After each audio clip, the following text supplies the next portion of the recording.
and gentlemen, our competing group number 9 is from Barangay Purok 3.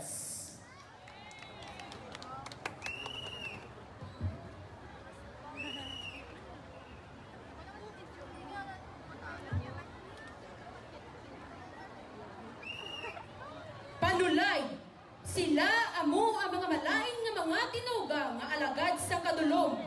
Ang mga panulay, amo ang mga tinuga nga nagapangikasog para sa kupon ang kalibutan, para sa malain kag hindi maayo nga mga rason. Ang mga malain nga buhat sa mga katawhan, amo ang ila kalipayan. Nagapadala sila sa mga alagad nila, agud magsabog sa malain nga buluhaton sa kalibutan. Kung kaisa, ginahimo nilang instrumento ang mga tao para sa ila malain nga buluhaton. Nagahimo sila sang paagi para mahatagan ang mga tao sang sala, kag para mabutang ang mga katawhan sa delikado nga sitwasyon. Magapangita sila sang paagi para makapanghalit.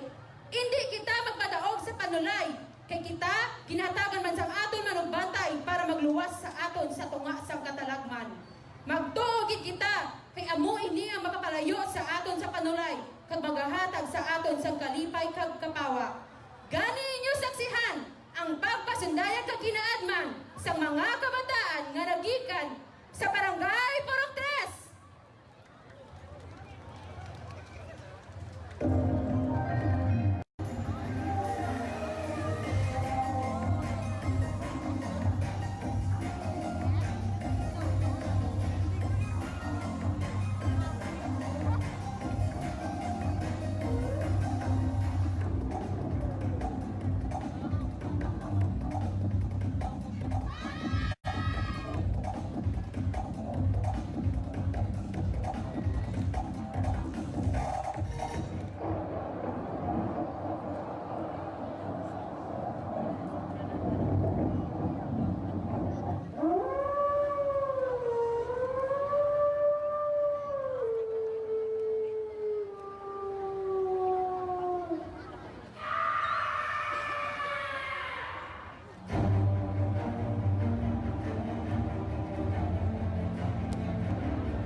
That was our competing group number 9 from Barangay Purok.